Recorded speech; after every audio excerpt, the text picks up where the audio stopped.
Welcome to 10 to Go Radio. My name is Honorary Boomer, and I'm here with Hunter from Tennessee.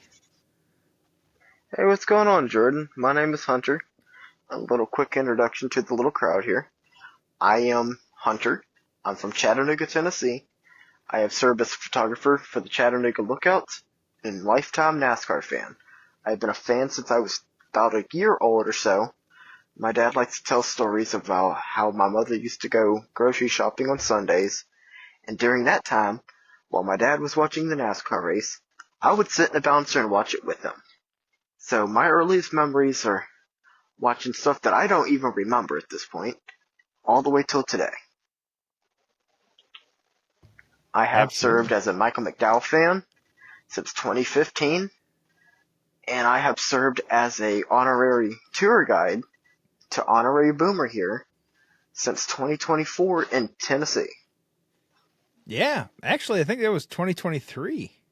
2023, yes, Yeah, because you did come to our first topic of the day, the Bristol Dirt Meetup. yeah, and I've still got some of that dirt right here. Oh Wasn't that man, something? We didn't even buy that it at Bristol. That was the funny thing, was that it was a different race that we went to. The vendor had it for like $1. I'm like, all right. $10 at Bristol, $2 somewhere else. Exactly. Yeah, no, we've gone to a couple races together, but yeah, let's zero in on that Bristol Dirt Race. That would have been our first meetup. It And was. It was Easter weekend of 2023. yeah, and it was kind of funny telling my family that I'm like, yeah, I'm gonna go meet up with this guy that I met on Xbox years ago, and he's gonna pick me up at the airport. Do you have a rental car? No, he's gonna pick me up at the airport and drive us across the state. So, really, really banking on that. And everybody I talk to is like, you're insane, you know. And I'm like, but you don't Everyone know told me Hunter. that too. Yeah, yeah, I on both uh sides. I was fresh out of a breakup at that point with one of my exes, and I had already planned on going to the Bristol Dirt Race with her, and I still had my jaw set on going. I was like, I have to be at this race. And our IRL friend Isaac was off that weekend, and Jordan was also free that weekend because it was Easter weekend. He had the Monday off. Yep. So we all decided, hey, we're going to do this. And I had to work that Friday. So getting up at 3 in the morning, working a whole day, getting off, picking up Isaac, and traveling to Nashville was about 4 hours in total, considering I had to be there at rush hour. We picked Jordan up from the airport at maybe 7 or 8 p.m. I think it was about 8 p.m. Because after that, we had to do what may be still the hardest drive ever from Nashville to Poop. Of course, the one time that we're talking about this, I cannot remember the name of the town that we stay Oh, yeah, tiny. There, it was a small town. Was in. it Morristown. Morristown. Morristown? Morristown, Tennessee. And we stay at this Motel 6 up there. I think it was a Motel 6, either way. Yeah. But it was something like that. It was a little hotel. So we get up there, and that night was crazy. On the drive over, Isaac says, hey, look at the moon tonight. Jordan says, man, that moon is close. And I agree with him. We get about another mile or two down the road. Hey guys, that's a shell sign. We were so sleep deprived as a group that we didn't know the difference between the moon and a shell sign. All three of us But were convinced that it was oh, we were definitely the very moon. convinced. Well, I mean, we were convinced. and we were trying to figure out why it was so different color, because it was just kind of, and I thought it was a harvest moon because they're like reddish. No, it turns out it's just sponsor of the 22 Penske Ford. That weekend was very fun because on Saturday morning after we got back to the hotel, got our 5 hours of sleep, we decide we're going to go up for the truck race, of course. But Jordan, however, has a test drive. Jordan, what car were you test driving that weekend? Yeah, so I was test driving a 2020 Toyota Corolla. Shout out to Toyota. Hatchback manual. And I had kind of been looking at these. And if I remember correctly, it was not all-wheel drive, which is something I value in South Dakota. And so that's why I ended up going with the Camry, because it was all-wheel drive. But I do remember how that was just a butter smooth shifter that thing had for being. It's not supposed to be fast. I mean, it was just kind of a It's a economy Toyota. car. It's never fast. Hey, now. I can't say much. But I don't have before that- any fast Toyotas, but yeah, we just stopped into this dealership. I'm like, that was another thing that people couldn't wrap their head around. They're like, okay, so this guy's gonna pick you up, drive you across the state, and drop you off at a car dealership. Well, I think he'll probably stay. I don't know. And then also, I have to get dropped off for church because I go to church regularly, and Hunter respects that, and so. We're going to have to work that into the weekend schedule. So, And we did. and But there was, before yeah, go ahead. before No, you had Steve, your well, test drive, yeah. we showed up at a little Kubota of Knoxville. And for what? We were going to meet Michael McDowell.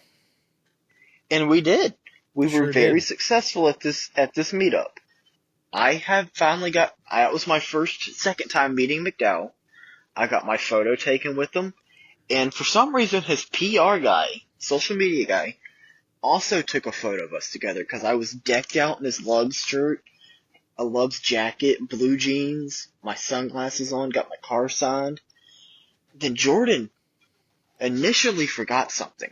Yeah, I had bought this just a cheap NASCAR flag because I figured I want something that's like, you don't want to have a Ford flag and ask, a Toyota driver to sign it, or vice versa, or even track to track differences. Like, I wanted to get this thing signed, and sometime I'll have to put it back here and have it as my backdrop. But yeah, so we get back in the car and we're like ready to leave. Everybody's got their seatbelt on, and I go, oh, I forgot to get my flag signed. And Hunter's like, it's okay. We go, we'll go back. There wasn't really even a line. And No, there wasn't. and do you remember what McDowell gave me for advice? He said make sure you straighten out the flag so the signatures don't bleed through. Yeah, pull it tight So they that go it's a good straight. signing surface. And I still, to this day, I did that for every single one of the things I had signed. But his autograph is just the best. I don't think anybody else has that kind of penmanship aside from the King. I just so happen to be wearing my hat that is signed by both of them. So out front is the King, and then off to the side is Michael McDowell. And the funny thing about this autograph, just a side note tangent, is that Michael McDowell signed that while he was still in his Ford. And I've got on the back, as he's signing on the Chevrolet side, I've got on the back Michael McDowell, Spire Motorsports, because I couldn't find a Spire Motorsports patch. And as he's signing, his teammate at the time, Todd Gilliland, is there, and he reads the patch, and he's like, huh. I'm like, I'm sorry, Todd. I don't know what to tell you. I get things done in Todd's advance. such a good guy too. He's a We great have guy. we have a story about Todd that we'll save for another episode, but we have a story Atlanta. about Todd too. Sometime we'll Yes. bring that up. Sorry, I got us sidetracked. But that advice We'll bring still that up. applies today. And so I just thought that was really cool of Michael. And then, yeah, we got back in the car. And then what else happened of note at that trip? It rained while you were doing your test drive. I do remember that vividly because I was spraying Rain X on my windshield while you were driving. Yeah. So we get to the track. Jordan is obsessed with the amount of third parties at Bristol. And to be fair to any NASCAR fan who hasn't been to an I wouldn't say East Coast, but southern race, if you live out maybe in South Dakota or North Dakota or anywhere out west, third-party agencies and sellers do travel heavy to NASCAR races in the South. Daytona, Bristol, Talladega, and Charlotte are the four that I can say specifically a lot of third-party sellers are at. And third-party sellers are just people that do not park on track property that decide they're going to sell their merchandise here, which is the same as first-party merchandise. Sometimes they have people who do vintage stuff, people who Sometimes sell licensed, old collections. sometimes not. Right? There's some stuff out there Yeah, that's not necessary. You gotta be looking for that little tag of authentic, or authenticity if that's what you're looking for. exactly. But you can also save yourself some money at these third-party things. 100%. Um, One I would always get talk about, and I still give them a shout out, and I hope he's doing well, because I know his buddy passed away last year before Atlanta. Mead Motorsports, one of the coolest third-party stands ever. His buddy who used to make the custom display cases has passed away since, but at the end of the day, he still shows up to the racetrack, and he's an amazing guy. He knows everybody like the regulars that travel to the southern races. And Jordan's like lost in all this. He's like, oh man, this exists? And we go through all the mall, which is a yearly tradition for me and my father anyways, who goes to most of my races with me during the season. And did you buy anything? Yeah, you did buy something. Dude, I bought so much stuff. This was the first time that I had been on a plane since I was 10. So The I one big thing I refused. remember you buying Yeah. is the 75th anniversary jacket. Yes. I had forgotten about that, but then I all of a sudden picked it back up in my book. I was really excited about that jacket because I couldn't find it at any of the first parties. Nobody Exactly, had them in but third stock. parties always had it. And that's something that fans and people listening should always remember. If you have third parties at your track, don't overlook them thinking they're going to scam you. They probably have something you want. They're a little bit more they are negotiable in price on some items not. I'm not saying you're going to get everything you want for like $20 off of what he has asking. But they do have wiggle room, and they do have a very kind demeanor. These people travel week to week with NASCAR sometimes when they're in the South and try their best to make a dollar. That's how they make their living. Some of them Absolutely. attend the races, some of them don't. But at the end of the day, they are at the track, and they are always worth stopping by, even if you're not going to buy anything, but just to look at what they have. That's cool just to look at the old die casts, right? Because, like, I don't know if anybody else feels this way, but shipping is just getting wild. So, like, you try to find an old die cast and maybe you find it for $20, but then shipping is $10. You're like, well, Exactly. what the heck? So if you can find it at the track, and what I was going to say about flying is I'm so cheap I refuse to even buy a carry-on, right? So I'm flying, to Tennessee with enough clothes for a day or two, and and you wouldn't believe how much room jeans take up in a kid's backpack. And I say a kid's backpack because that qualifies as a personal item. And I have to Yes. go with a kid's backpack because I will fill it to the brim. If I go with a regular backpack and fill it to the brim, then it won't fit in the little tester thing, and I got to pay $70 or something for a carry-on. But if it's a kid's backpack, even I've tried this. I've stuffed it in so full, so full. And another hack for you: just wear 2 or 3 t-shirts. It works. You might start sweating on the plane, and but once you get on the plane, you can take them off and put them back in your backpack. But yeah, no, Exactly. these are all things that I've come to learn over the several times that I've flown recently. To go, every time that I've been on an airplane, except for the time when I was 10 to go to Disney World, has been to come meet up with you for a race. So No, I've you went to Colorado with your fiance. we drove. That was Oh, a I nine thought hour y'all drive. flew. No, I even drove. I drove 14 hours to Texas. I drove 16 hours to Texas on 2 different occasions in a I do Toyota. remember when you and your father went to Coda a couple months ago. Yeah, yeah, it was a good time, and 54 miles to the gallon through Oklahoma, so that was good. Had the wind to I our love back. see what my Kia Forte does. So, yeah, no, but I found that NASCAR, that 75th anniversary jacket. I haven't actually worn that on the show yet. I was just looking back at the last couple of shows to figure out which jacket I should wear, and I'm gonna have to wear my freight auctions gear one show. yeah, absolutely.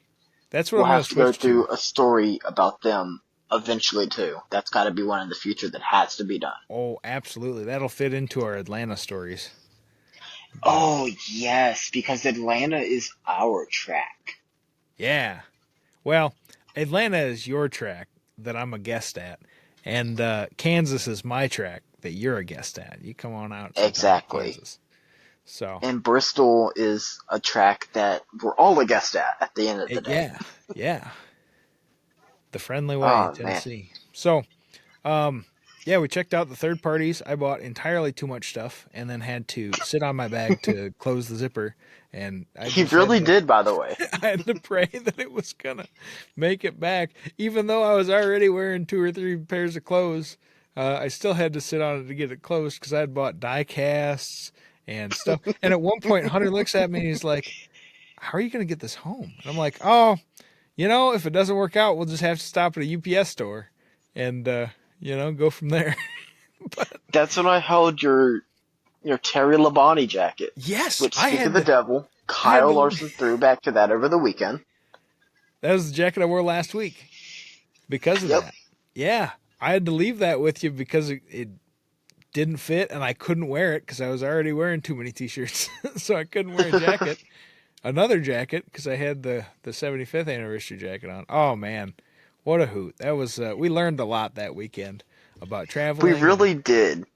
And I don't know if I've mentioned this. The reason that clenched it for me was when you said, "I don't know if they're gonna do this again," and I'm like, Because man, at the time, there was already talk on if they weren't. And of course, now that we're in the future, we know they didn't. yeah, it was crazy because and I started to read that online, and I'm like, you know what, 75th anniversary, let's go for it, And this NASCAR rewards thing kind of pushed me over the edge too. I was like, they do track check-ins, which ironically we never got the track check-ins to work, but No, we didn't, because Bristol has terrible cell service. we asked everybody and their brother how or where to do that. And they just would say check in the app, in the NASCAR app, but it turns out you needed the NASCAR Tracks app too. Yes. And so nobody really knew. It was a whole new program. We were only a couple, the first part of the year there, Easter weekend. So really, they hadn't had a lot of training on it. And these weren't NASCAR employees, right? They're SMI employees. So Exactly. there wasn't a lot of guidance, but it is what it is. We and, may do. Absolutely. And if you're curious, you can check out the short on my YouTube channel. I put up a video on that. And if And you'd I like would to recommend any NASCAR fan check that out. That Absolutely. weekend was so fun. Yeah, and we detailed all these pictures that we're talking about for Bristol Dirt. Those are in my YouTube journey, or my NASCAR journey YouTube video. So check that out. That's kind of where it starts and runs through my entire NASCAR journey, because I got started late.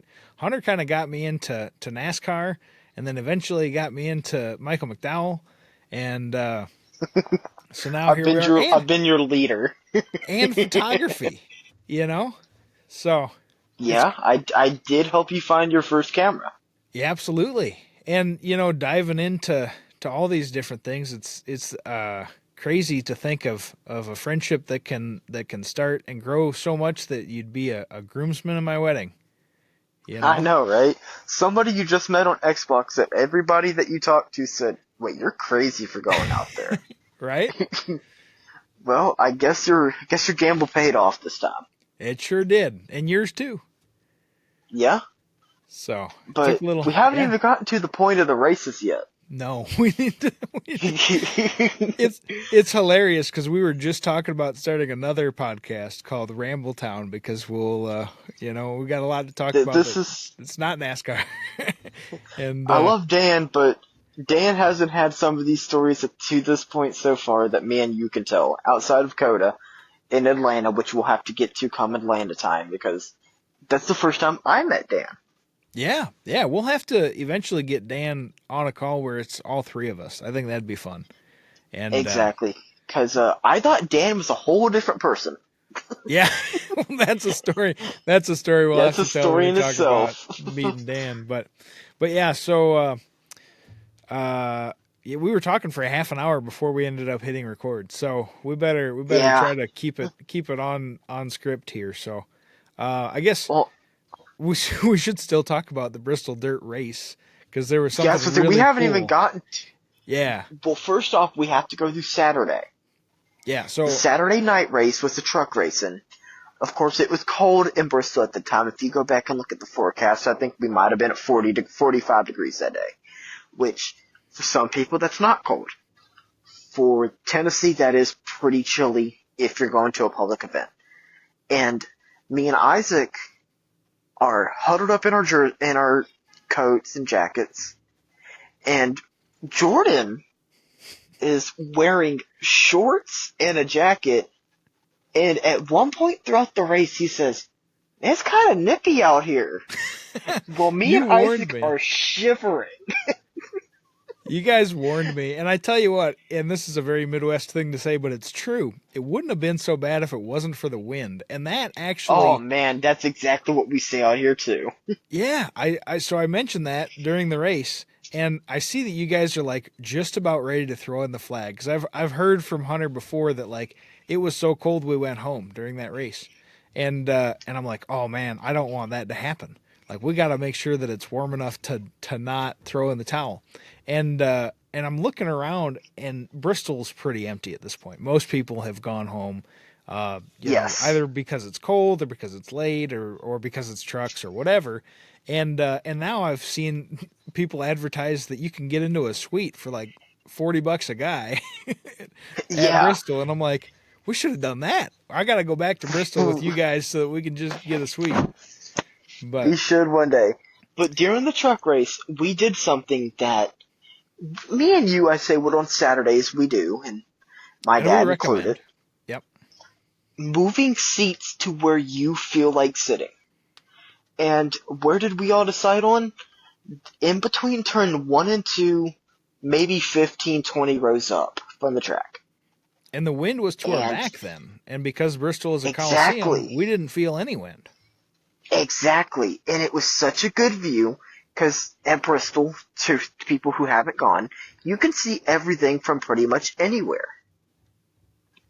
Yeah. Of course, turn 3 and 4 are a quarter mile away, while on the front straight and back straight, it's closer, but you could see everything. And we had some dirt flying on our faces. I mean, I'm not going to say it was perfect, It's a little dusty. but we had a great time down there. 100%. And we watched the end of the race from there. We get back to the hotel. But before we go to the hotel, there's one more thing non-NASCAR related. Two more things, whatever. Not NASCAR related. We stop at a McDonald's on the way back. Mind you, we did not get much sleep on Friday night. We've been up since early on Saturday. And this McDonald's, which has 3 mobile orders to fill. 3 mobile orders for 3 dudes, not families. It takes them almost an hour to get us our food. It was not, that's not an exaggeration. And the worst part is they had already marked the food as like in progress or picked up, or I don't remember what it was, but I was like, don't worry, you guys, like we aren't going to get charged for it if we leave. And they just don't give And us our food. But I'm looking at the app and it says like, enjoy your meal or something. And I'm like, they told the computer that they gave us our food already, you know? and at one point, Jordan looks to his right, and so does Isaac, and so do I. And the entire restaurant is at a dumpster. Yeah. There's like 4 people standing over there wearing McDonald's polos. I'm like, what the heck? Oh. So we get our food, and was it your order or was it Isaac's order that was not correct? I don't remember which one it was, but I do remember on the drive up window, it said, "How was our service today? Call us at this number." And I'm like, I am Oh man, absolutely going to call you I know 110%. it. It was. I've never had, and I don't think anyone has just as bad a fast food experience as that night, given the circumstances that we were in. We were tired, just wanting to fill our stomachs and go home. Yeah, and it wasn't like there was it wasn't close to the track. We should mention that too. It was closer to our hotel, right? Yes, because if for any tip for anybody who's wanting to go eat after a race, and of course if you're staying in a hotel or something, you maybe want fast food, something quick. If you're on a drive, because at Bristol, hotel prices increase about 60, 70 miles from the racetrack by a good $50, $60 a night. So we go to Morristown, which is right outside of Pigeon Forge, and I think we pay $90 a night, something like that. It's a lot cheaper than staying 40 miles from the track, like by 60, $70. I don't know So what the we do tax that. situation is in Virginia. On that note, I do remember the hotel taxes in that particular instance were like way higher than normal, like 15% or something crazy. So Yeah, might be worth looking into like local taxes on the Virginia side. which brings me to another point. Jordan was like, "What do you mean go north to go south I at the was so track?" confused because I was like, no, we have to go. We have to go back west. No, you have to go east so that you can go through Virginia and get onto the interstate and go back that way. Like to go back west wasn't gonna work. So it very much was like a Lightning McQueen Doc situation where it's like turn right to go left. What? And he did not understand that. And to be fair, if you hadn't been to Bristol, I wouldn't understand it either. Because Yeah. my father's the one who found out that route is a lot quicker than just going through. And of course, there wasn't much traffic that night, but there was quote unquote traffic that night.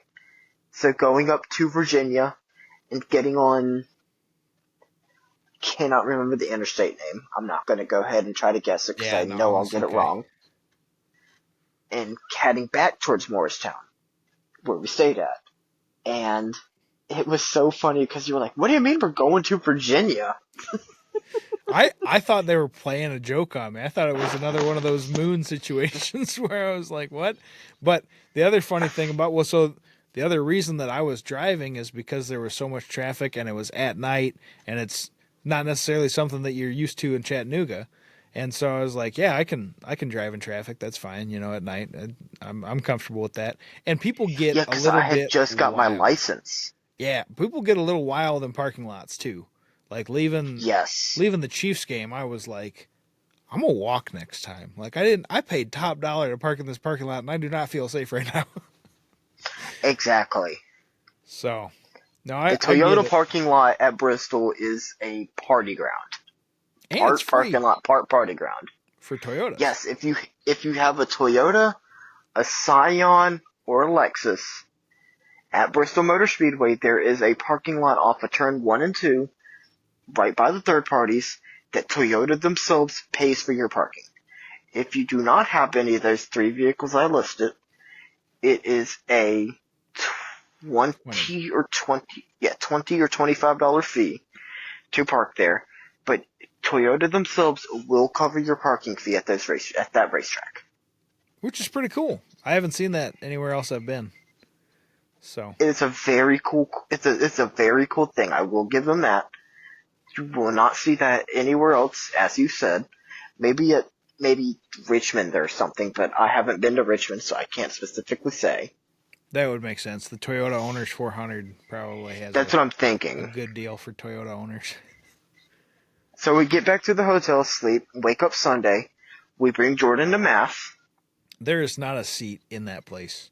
I It's very you have specifically emailed the parish and I was like, yes, "Hey, do you have room on Sunday? And if so, have you had like issues? I mean, I know it's Easter, so it's going to be kind of busy, but like, have you had issues with NASCAR people adding to it.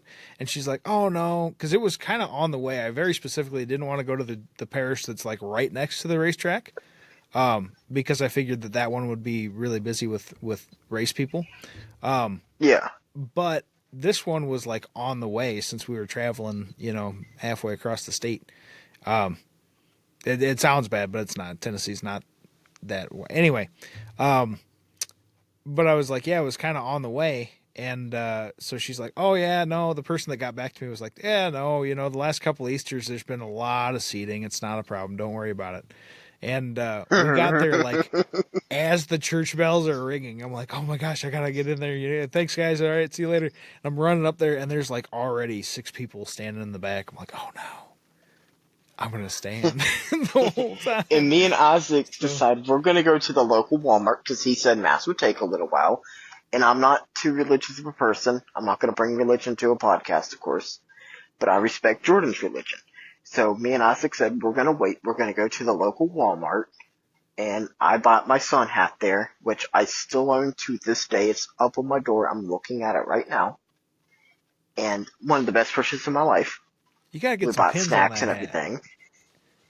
I have the 8 pin, which I will bring up really soon because it's our next thing before for the Cup race. Yep. And we pick up Jordan. We go eat at Waffle House, the best morning place ever, for being honest, or 2 a.m. food. Big fan of Waffle House, yeah. Everybody is, I think. And Jordan has not been to many flea markets, or as some people out west would call them, swap meets. We go to one up in Pigeon Forge on the way to the track because we're like, the race don't start until like 6 or 7.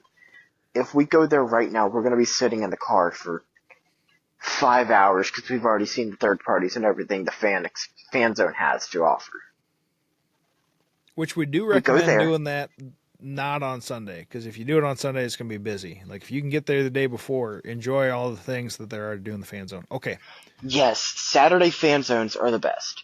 100%. But we get to the flea market, and Isaac finds a Dale Jr. jacket from when he was in the 8 Budweiser car, which has been bought back now, in the Cars Tour series. And he's talking himself out of it. He likes it, but he's talking himself out of it. It's like $30 or $40. It was in kind of rough shape. It had been well loved, but yes. We were trying to talk him into it. Because he's like, oh man, I like this jacket a lot. It's not expensive. And I bluff. I tell Isaac, I say, if you don't buy it, I will. Mind you, I'm a medium or large, and Isaac is an XL or a 2X. And I'm like, nah, if you don't get it, I'm gonna. So he buys it. And it's funny to know you were bluffing. I had no idea. Yeah, he was like $10 short on it. And I made a deal with him. I said, I'll give you the 10 for it, but you have to give me your Dale Jr. pin, which is on my sun hat, which came with the jacket. And he gave it to me. That's awesome. He bought the jacket, which comes up to a story during the race, because the Cup race itself is amazing. I think that's the moment Isaac fell in love with NASCAR. Because I don't think he was so convinced after the truck race, because that was Isaac's first race. Yeah, he was pretty hesitant to get into any kind of merchandising, which, as you can tell by the various amount of jackets that I've worn and everything, I'm very much into merchandising. So I was like not understanding that, but it was funny because after Mass I come out and he's got a brand new hat on, and I was like, wow, you found he found it at the Walmart Cup Series hat at Walmart on clearance. What was that, like $3? I bought it. $3 or $5, but he bought it. A really good deal. And it was perfect because it just says NASCAR Cup Series. So, like, any driver, any year, it's not going to change. So, that was a cool hat. Yeah, he bought it. So, we get on to before we leave the flea market, Isaac has a little prank of his own he likes to play, or wanted to play. Oh, man, boiled peanuts are a southern delicacy. I wondered if you were going to bring this up. I had to. You know I can't let it go. I know. and Jordan buys a cupful, which is how they sell them at flea markets here in Tennessee. I would assume in other areas as well.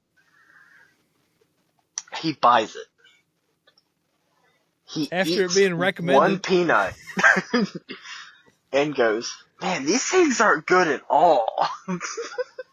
The worst part was that they had like different flavors. I think, I think if I go back to Atlanta, well, I should say when I go back to Atlanta, I'm gonna try them from that one, the Boiled Peanut Factory or whatever it is. Like, there's a brand that is the Boiled Peanuts, and I think Yes. maybe they've got better ones, but like these ones were already bad because they were in the shell still, and so you're like trying to fiddle with them, trying to get them out of the shell in your mouth and then not eat any of the shell but also eat the peanut. It's not that hard with regular peanuts because they're very different, but when you're trying to get a boiled peanut out of the shell in your mouth, it's a mess.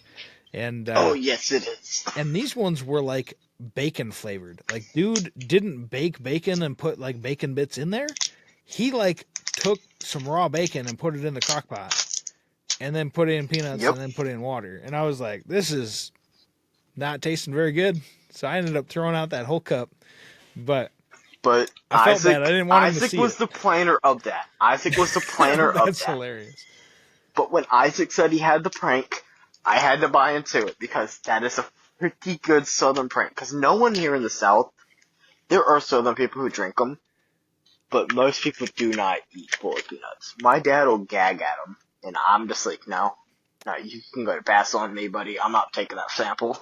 You know what sold me on them, on trying them, in part was, I mean, both you guys were saying to try them, that they're a Southern delicacy and that everybody likes them, and I had seen them at gas stations that we had stopped at before, and I'd kind of Yes. heard about them before, so I was thinking like, this is the fourth time I've seen them. This guy's got bacon flavored, like, yeah, let's try them out. Man, I tell you what, that was, looking back on it, it was funny. In the moment, I was a little bit heated. So we get to the track after Jordan's boiled peanut experience, Yeah. and it starts. I wouldn't say raining, but sprinkling a little bit. Yeah. And we're a little worried about the race. But we don't get too worried, because we're like, tomorrow's Monday. Jordan's, like, flight was at It was kind of late. 3 p.m.? Yeah. I was thinking it was. And NASCAR typically likes to run the races about noon, so maybe we'll catch some of it. I mean, at that point, we probably wouldn't be able to stay for it all, but Isaac's off Monday, I'm off Monday, Jordan's off Monday. Yep. Not the end of the world. It stops raining. We get into the race. And we have a couple drinks each. I wouldn't say a lot, because at that point I wasn't drinking much, Jordan wasn't drinking much, Isaac wasn't drinking much, but we all had a couple drinks. We were feeling ourselves. We were keeping warm. The race starts. 40 or 50 laps in. McDowell spins coming off of turn 2. Oh no, you think. Caution's But coming he out does- for certain, right? Yeah. Does a perfect 360 and just keeps going. And I don't mean like a 360 where his car slows down by 25, 30 miles an hour. I mean he does a perfect 360 and keeps going. Then another 20 or 30 laps go by. And hold on. Oh no, there's a car. Oh. Before you move on from that, because I thought it was crazy, I looked over at that time, like I had been following, and we'll get into this a little bit about being at the track versus watching it on TV. I was looking over here because my driver at the time, Kyle Busch, was over here, and I look back just for some reason, and I witnessed that spin, and Hunter and I look at each other like, what was that? He didn't even That slow was down or nothing. otherworldly. Just whoop. I've never seen anything since. I've been to 31 NASCAR races in person, and I have never seen something like that since. I need to count my NASCAR races. That's very difficult to keep track of. Probably But the thing double. is, that one makes it onto TV. Yeah. Then 20 or 30 laps pass by. Oh no, someone's spinning off a turn too. It's Michael McDowell again. Does another perfect 360 full speed and stays in line. It's almost like he's toying with us at this point. Right? We were in shock. We're like, 2 of them? 2. Like, I don't even know if the second one has actual TV footage. I know that he was in open wheel and go karts before, but does he have any experience on dirt? No. That's crazy because if you could spin this story, and be like, yeah, it was Kyle Larson that did that. You'd be like, well, yeah, because he's on dirt all the time, or Christopher Bell or what. But like for a guy that's not naturally on dirt or like didn't get his start in dirt, that's just crazy to have 2 spins and just never cause a caution. There's never a time where NASCAR was like, oh, that's unsafe. Doing it twice in front of us too. Right? We had the perfect seats for that. It was insane. It really was. I don't know if that in NASCAR history can ever be replicated. Maybe in the 50s it happened. There's certainly early no 60s maybe. Exactly. And I don't even know if there's footage of his other spin. I don't know if there is. I know that the first one has like made the highlight reel, but I don't think the second one did. I don't think it has. But at the end of the day, me and you and Isaac saw that with our own 2 eyes. And we're just like, anytime anyone brings up McDowell's perfect 360 at Bristol, we remind them, it didn't just happen once. Right? It was twice. Because people were like, oh, he did it. He saved it. That's really cool. No, he did it twice. I think he might have lost a position or 2 on each of those spins, but to have a perfect 360 and keep going pretty much at full speed at a dirt track is crazy. It really is. I would say Brett Griffin on top of the spotters booth definitely had to be asking him some questions. Am I like tripping? Did I have a little too much to drink? Right? It's like, you did that again, right? Was that a monster beast or a monster? Whoops. And that race was crazy. We had 2 or 3 rain delays during it. Isaac convinced a drunk person with the jacket that he got that day that he had been watching NASCAR since he was little. Well, he convinced him that he bought that jacket new. And that he had put all that love on it. Mind you, Isaac is the same age that I am. But the last time that Budweiser had sponsored Junior in the Cup Series was 2004 or 5. I know he sponsored him in the, maybe 2008 or 7. But yeah, the thing is, at the end of the day, Isaac was my age. Isaac's almost a year younger than me. He might have been 6 years old. Who would have known he was an XL then? Isaac can pull that trick because he's losing a little hair. I think that Isaac can pull that trick because he looks 40. Yeah, he can be like, yeah, this is my son. People be like, all right, sounds good. Yeah, they could believe that because I'm a shorter son. I'm 5'6". Then they'd be like, wait a minute, why don't you have orange hair? Oh, he gets that from his mom. Yeah. Anyway, we'll see you later.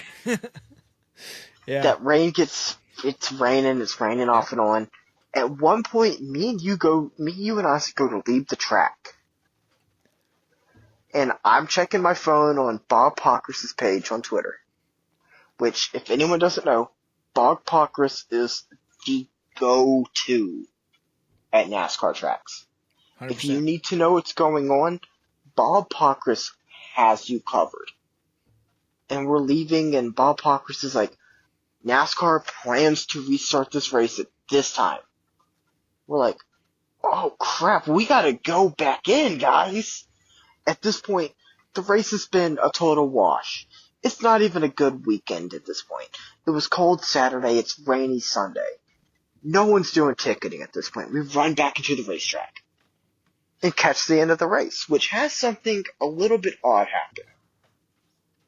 Chase Briscoe and Tyler Reddick are going at it in the closing laps. And Chase Briscoe, and I would say at this point, Chase Briscoe's style, gets up into Tyler Reddick coming out of turn 3 and 4 in the last lap. And somebody slides under him and wins the race. Who would that be, Jordan? That would be, well, is that the same race? Because C-Bell won this Yes. race. Was it C-Bell? I think you're thinking of Kyle Busch when he won that in the crispy car. Yeah, because they replayed that like 18 different times during the rain delays. They were on the big screens at Bristol. I'm looking at the Bristol Dirt Race from 2023. Who won that? Oh, C-Bell did win it. in a DeWalt car.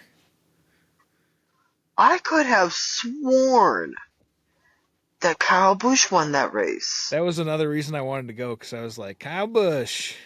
But yeah, no, that was a crazy finish to that one. Folks, my history's off. Blame me. That's okay. Put me on a cross. We work well together, because I completely forgot that, the rain delay was there and that we were about to leave.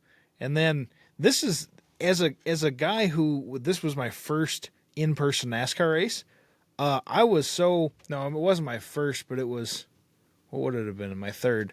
But to go with somebody that had been to so many before, like, let me tell you, Hunter was the guide. Like knowing to check Bob Pockrass, knowing when to get there, where to park, all these different things.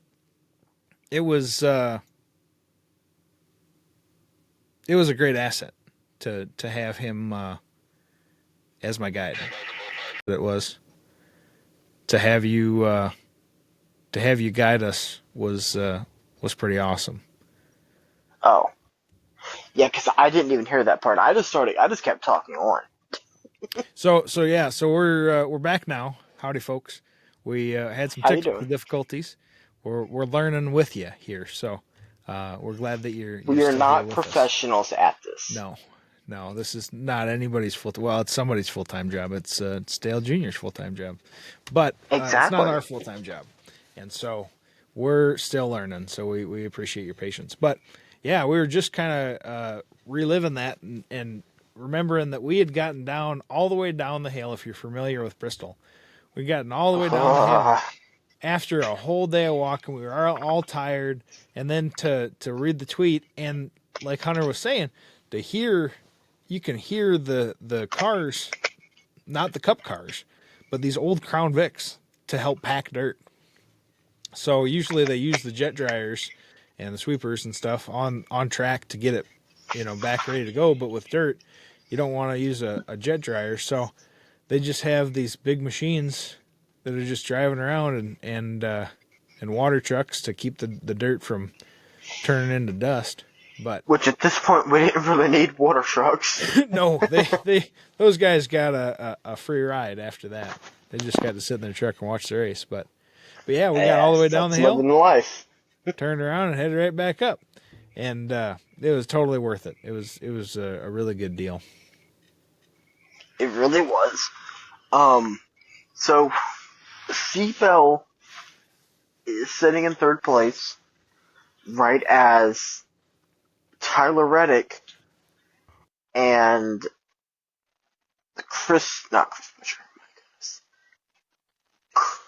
Chase Briscoe wreck, and he wins the race. My apologies for thinking it was Kyle Busch, because I could have sworn Kyle would have won it. I don't know where my head's at, but he wins the race. That sets Isaac's addiction in NASCAR off. Me and you have saw a good finish again, and we're ecstatic. Like, we really are at this point. We're beyond ourselves. We head back to the hotel that night, get a halfway decent night of sleep, because me and you were in beds and Isaac's sitting on the recliner. and it's one of them nights where, okay, we've had a great weekend. Time to head back to realism at this point. So we get back in the cars, back in our car, which is at that point was a 2013 Chevy Equinox that housed all of us for that weekend. And Jordan says, "Oh, my flight's not for X amount of hours. I think I'll leave it. I think you left about 3 or 4, maybe 5. But we Yep. decide we're going to go to Nashville for the day. And on our way there, you spot a little gas station you had never seen before. World famous. Little is also more of a not a good term for them. Right? It's called Buc-ee's. I'd say most people have heard of it at this point. If you haven't, definitely check them out. If you haven't heard of Buc-ee's, definitely recommend it. Go there, we do our thing. We buy the overpriced stuff that we don't want, the underpriced stuff. I think that's where you got your first Buc-ee's pin, too. I not just a Buc-ee's pin, but a Buc-ee's onesie. A Because I had tried onesie, to get, yes. yeah, I had tried to get that from Dan. Dan, being in Texas, was close to a Buc-ee's, and so he went and tried to get one to ship to me, and couldn't find it. So that was part of my problem with having a backpack that was already full, you know, and I have a CPAP that I have to put in there, so that already takes up some room too. It was definitely not gonna fit with the jacket. That's what I did. I traded my jacket out for that onesie because we bought that Yes. on the way back, and so buying that onesie, I had to put that in there, and yeah, we ran out of room quick.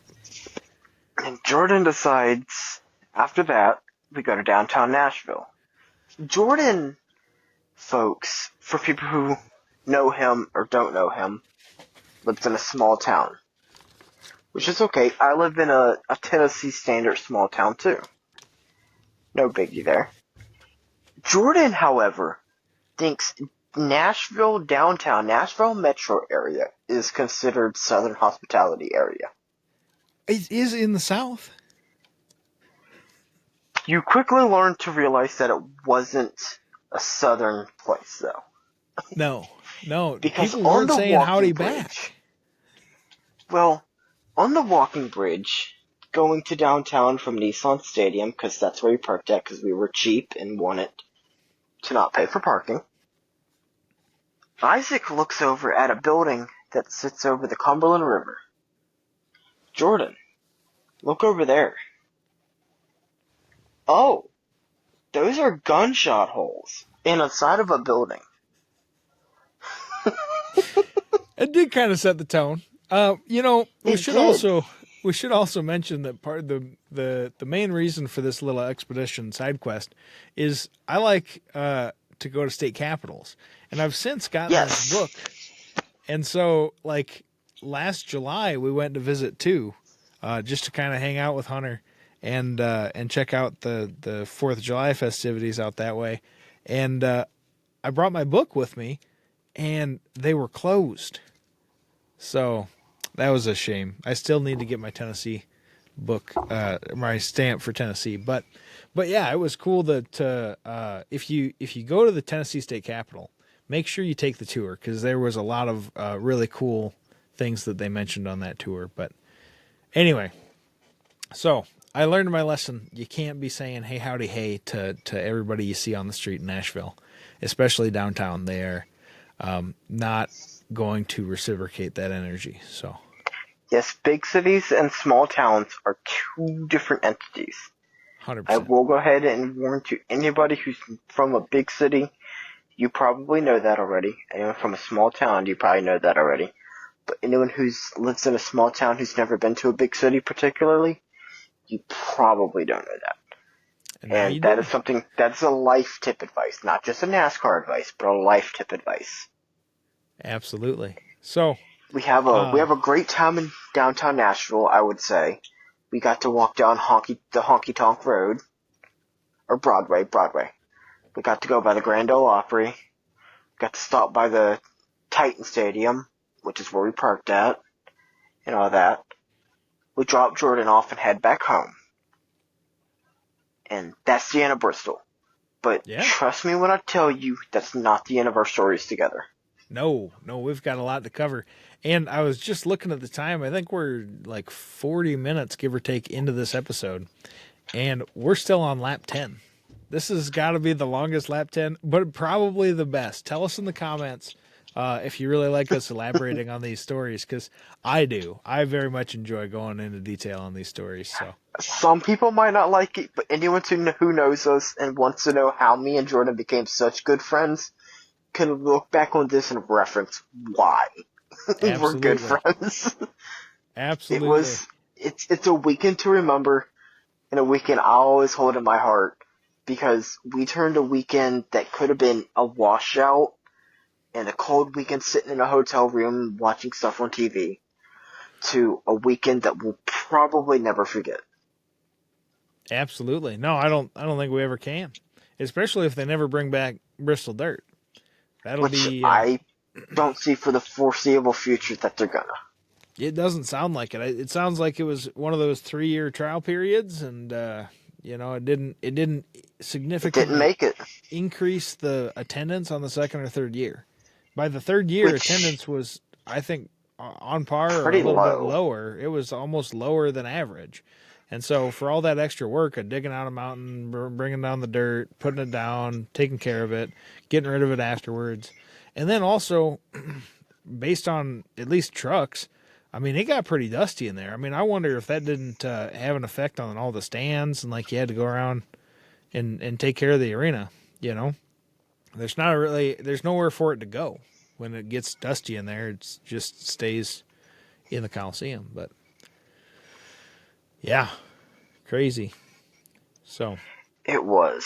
It was a weekend to remember. But 100%.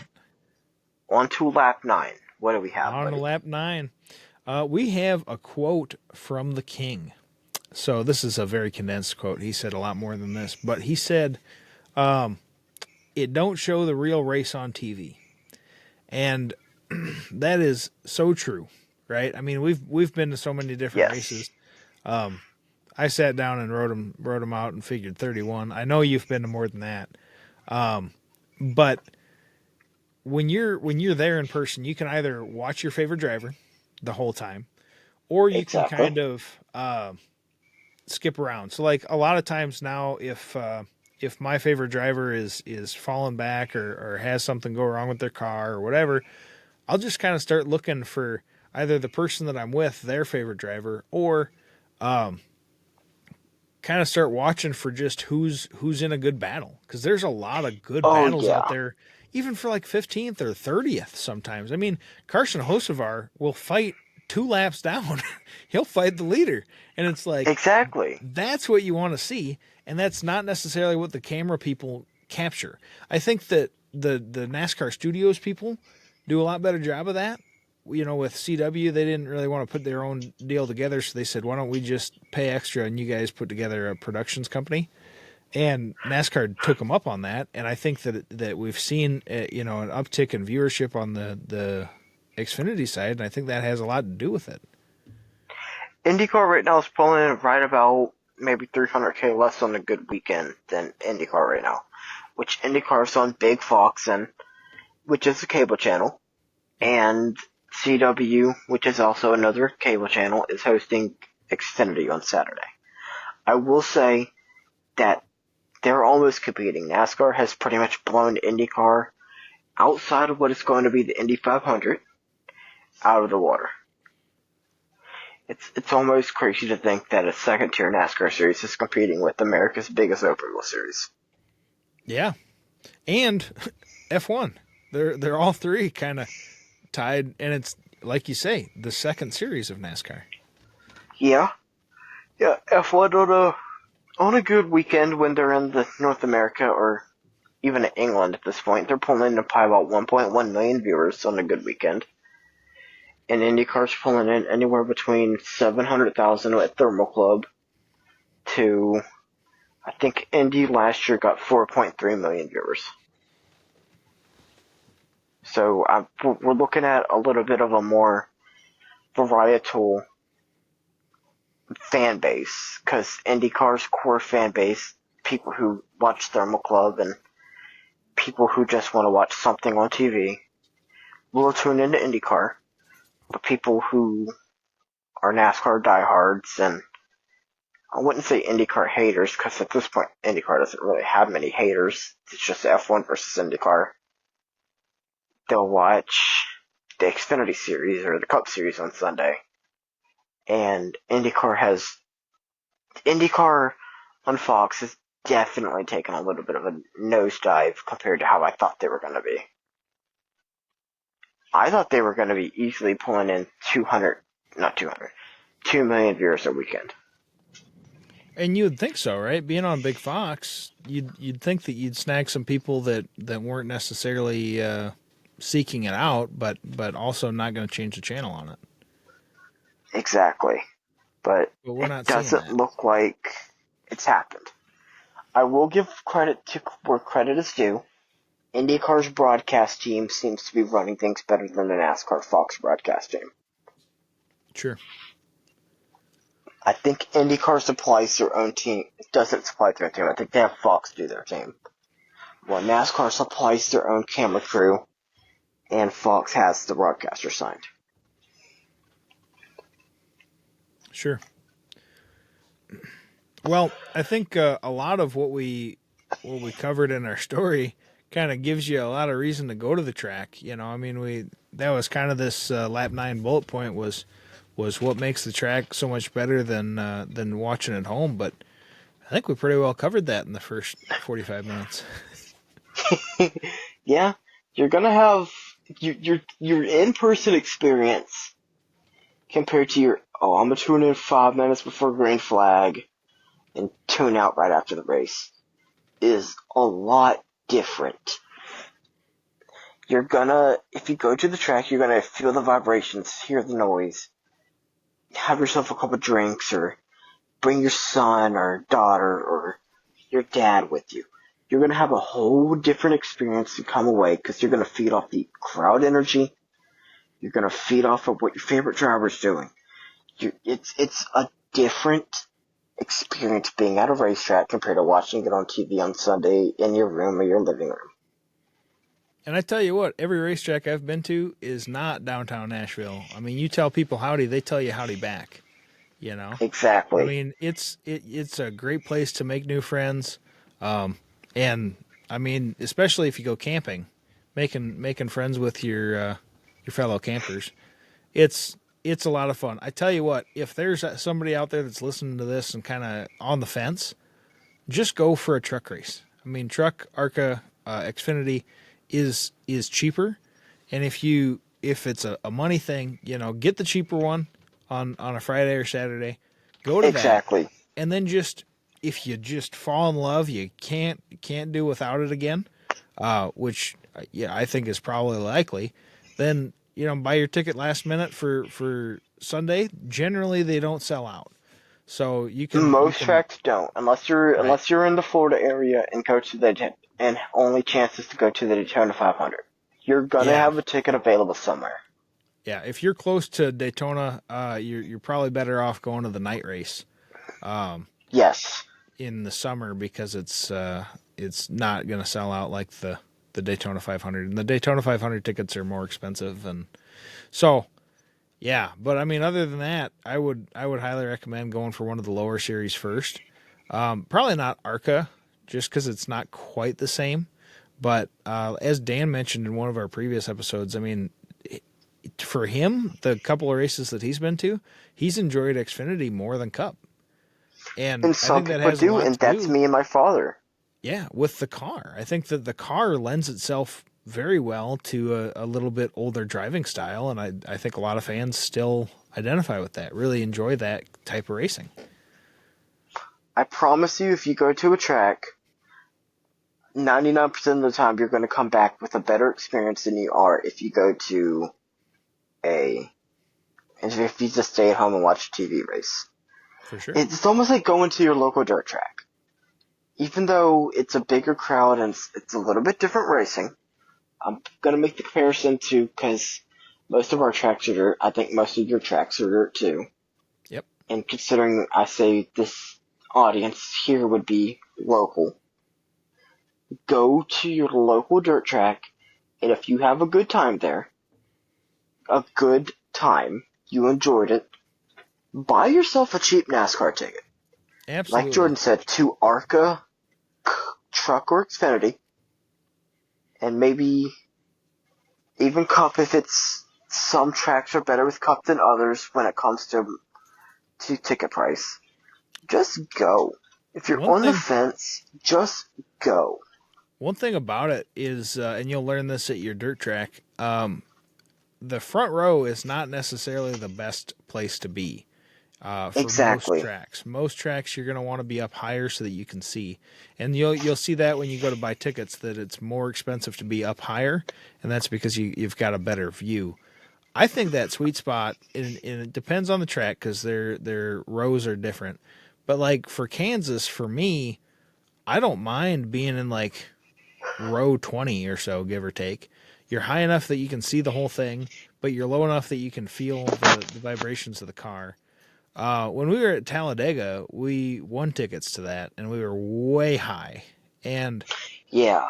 it was a good view, but you didn't feel the cars the same way. You know, when you put 36, 30 something That's probably right cars about that. on the track, and they've all got V8 screaming. I mean, with a short exhaust like they have, you feel it, and you just don't feel it as much if you're 100 rows high.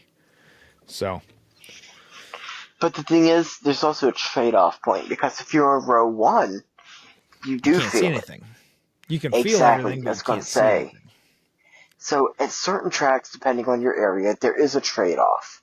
Sometimes you have to sacrifice view for the feel. Sometimes you have to sacrifice feel for the view. There's a sweet spot at most tracks, but at Absolutely. Talladega and Daytona specifically, there is a certain point where you're not going to get the best of both worlds. And It's you can pick one or the other. that's another bonus to buying your ticket last minute. If you're on the fence about coming back on Sunday and you go there on Saturday, and it's Xfinity Day, you can kind of move around and find the seat that you like, and then buy And that seat for Sunday. most NASCAR tracks, if any, of course I haven't been to every NASCAR track, they don't ticket you when you go to move sections. No, It's take whatever not spot you generally. feel like having. I mean, of course, you're not gonna go with a row one Xfinity ticket for $20 and get into a suite most of the time. We'll hit that topic in a later episode, but The you're always gonna have a spot at the track, and you can just pick where you feel like. And the sometimes the people will already be there. Sorry, Jordan, I'm not trying to talk No, over you. you're good. You're good. You're good. You're gonna have some people around you. Maybe if you see, oh, there's like 50 people in this section, but there's two people in this section. Well, if you go to the two-person section and you don't like the view or you don't like how the car is, go to the 50-person section. And oh my God, the view here is amazing. I can feel the cars. Maybe just sit with some people around you. You don't have to interact with people, even if you're antisocial. You're gonna sit there and be yourself. No one's gonna sit there and be like, "What are you doing over here?" They're just gonna let you be. You're at an event for the same thing they're at.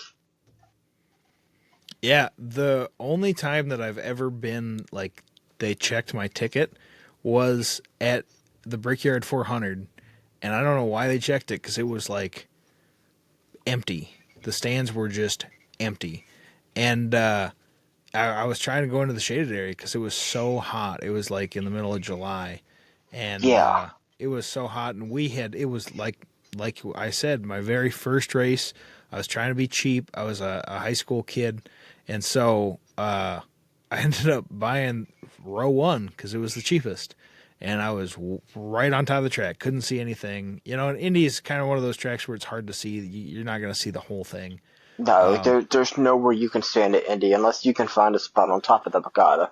unless you're in a helicopter, you're gonna have a hard time seeing everything in Indy. So I tried to move up to the shaded area because why not? And there was a guy standing there that was like, "Oh, sorry, can I see your ticket?" And I'm like, "Man, we've already watched like the first stage of the race. They didn't have stage racing, but it was like the Yeah, first part of the race was already done. Like I've been sitting down there in my assigned seat. Like you know as well as I do that this is I don't have a seat up here. I'm just trying to move into the shaded area, man." And he wasn't having it. But that's the exactly. only time that I've ever run in, and I think that's because those seats were like seat backs, and like it's just a more premium part of Indy. I don't know. I don't know why it was, but he wasn't having it, and we had some very very severe sunburns. But that's part of it. Sunburns at NASCAR tracks. That's got to be a topic come summertime because man, I've had my fair share. They go hand in hand, brother. Yes, they do. I think we've covered lap 9 pretty good. Um, why you should go to the track. How about lap 8? And this one, you know more about it than I do, but ransomware attacks. So these are on the rise in America, and it's everybody always seems to think that it's not going to happen to us. That's It's what not going to everyone happen. thinks. Not going to happen to this little tiny town city government, or it's not going to happen to Walmart or the little hardware store that I work at, or NASCAR, or it did. It happened to NASCAR. They stole all the data and they're going to Exactly. release it unless you pay us to keep it private. Well, there's one thing about that. There's a photo on Reddit and on Twitter at this point circulating around saying just like four different images, five or six different images. I think it's four like main series topics. It's NASCAR's series guideline colors. Apparently, NASCAR is going to go white logo with a boxy color for the series, which I feel like that's been used in the past. I feel like that's not new, to me at least. I feel like I've seen that somewhere. I just can't pull off my tongue where. And all of these are There's, unverified. We don't know that any of these leaks are. yeah, this is going to be Yeah, completely fake. And right. somebody made this with Photoshop with 30 minutes of their time. Yep. There's a track map of Auto Club, which is the old Auto Club. It's not the new Auto Club. If anyone sees this and goes, oh man, that's weird. It's just the same Auto Club you've had. Right. I'm gonna pull up the image for reference real fast, because I want to get to that one topic last. Sure. There's one of an entry list. I don't know what entry list this would be. Oh, it's, what trick is And this is kind this? of typical. While you're looking at that, I just want to say this is kind of typical for these types of attacks, where the hacker will get in, steal all the data, and they claim allegedly over a terabyte worth of data of NASCAR's. Everything from financial details to attendance numbers to sponsorship costs, and everything that NASCAR is trying to keep quiet. I'm sure that there's stuff in there about these different automakers that are considering joining NASCAR. And it's just all those kinds of things that you'd really like to just not put out there until it's official. And Exactly. it's pretty typical for these guys to leak a little bit to the public to show like, hey, we're serious. We don't we're gonna push it out there. And the FBI is working on it, trying to track these people down, but generally if they're good enough to get into your system, they're good enough to hide from law enforcement, and once you pay them, there's no going back. You'll never find them, and if you do, that Bitcoin's gone. So Exactly.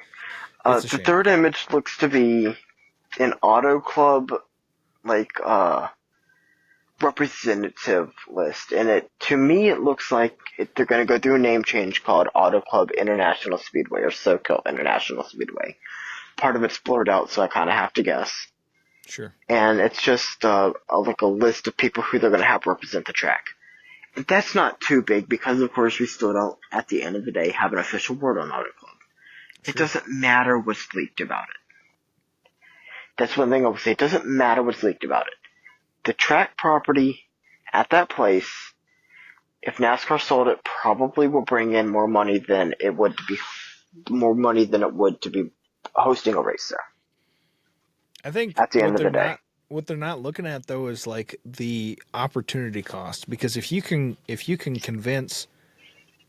sell out that track and like really build an audience in Southern California, the amount of fans that you'll gain on that, I think it's crazy. is more worth it's worth more than you can put a number on, you know, But because also most at the people have. exact same time, Yep. NASCAR has held races at Auto Club before it was demolished, partially, with a not so hot crowd, if we're being honest here. True. NASCAR did, was it 2 or 3 years at the Clash at the Coliseum? Yeah, 3 years. NASCAR likes to do things in threes. Yeah, and the first year went okay. I'll be honest, Yeah. the first year went pretty good. But the last 2 years did not. No. Then, so they moved out of there. Sonoma, which is, I think, in Mid-Cal, maybe NorCal, gets a pretty good crowd. I'll give them that. There's nothing against Sonoma here. But Auto Club itself just doesn't get that. Southern California just does not get that big of a crowd. And I suppose, I haven't looked at a map recently, but I figure if you're in Southern California, it might just be as easy for you to go to Las Vegas. It's not that crazy far away from you, you know. And I think that they're working on. I remember hearing that was a big train destination. The problem with trains is just the scheduling. If we can get on a schedule similar to Europe, I think people would where you have a train every hour or two or three. That amount of convenience would lead people to ride the train. But that's a whole different podcast called Trains and More that doesn't exist yet. So keep your eyes peeled. So, yeah. These ransom attacks, though, I think they're asking $4 million. Yeah, they're asking 4 million of Bitcoin. But here's the one thing that piques everyone's interest in this whole scenario. The fourth photo that they posted is a very bad handwritten letter. I will say there's a lot of grammar errors in it. Of somebody apologizing to NASCAR, and the big part of it, to sum it up, is saying, I didn't see him when I was pulling out, indicating that he hit somebody.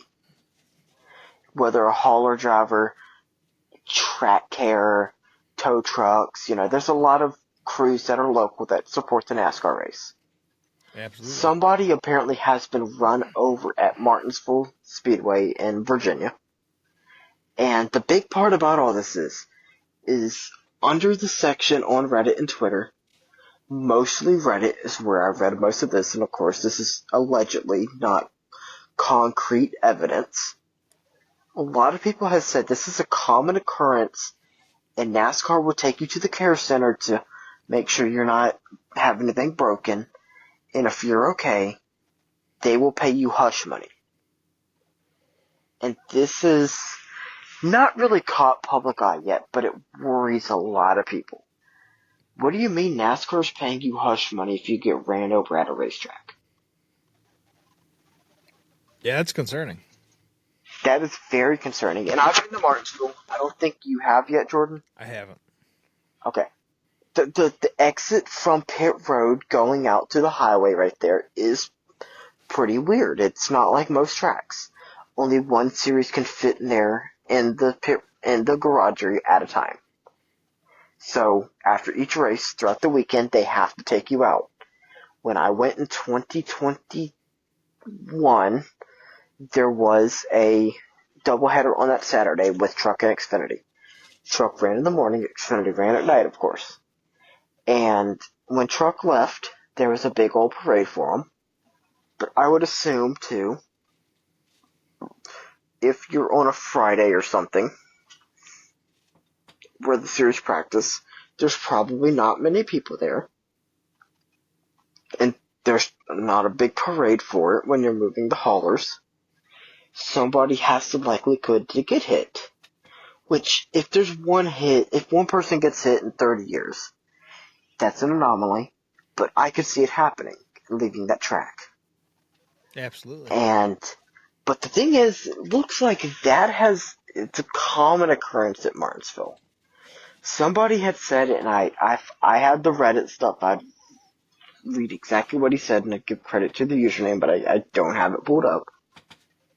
That it's a common occurrence. It happens once or twice a year. And the thing is, if we're having this happen once and twice a year, I'm going to say over the last 10 years probably, that's 20, 30 people who have been hit by a truck. Yeah, And these are all NASCAR, things that you definitely want to keep from the public so that they feel safe going to a race. and I mean, of course, this note is very poorly written. I'm not saying it's real. I'm not saying that everyone here should buy into it. But I saw 5 or 6 people say in Martinsville it's kind of likely that you're going to get hit by a truck or something eventually. It becomes something to raise your eyebrow. Do these hackers actually have something? Right, or are they just putting something out there to get a rise out of the public and Because, like to I get said, their own hush money? exactly.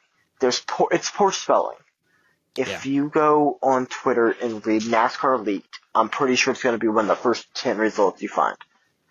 And it's from Yeah. NASCAR and Reddit. And it really raises eyebrows at the end of the day because you're like, what do you mean I could get hit at a NASCAR track? By a Yeah, hauler driver? They're professionals. and I was just gonna say, I mean, these guys who drive for NASCAR teams, they don't just pick them up off the street. You know, I mean, Now, I these are guys with find it hard to hours believe under that them. their handwritten apology note is misspelled and with bad grammar.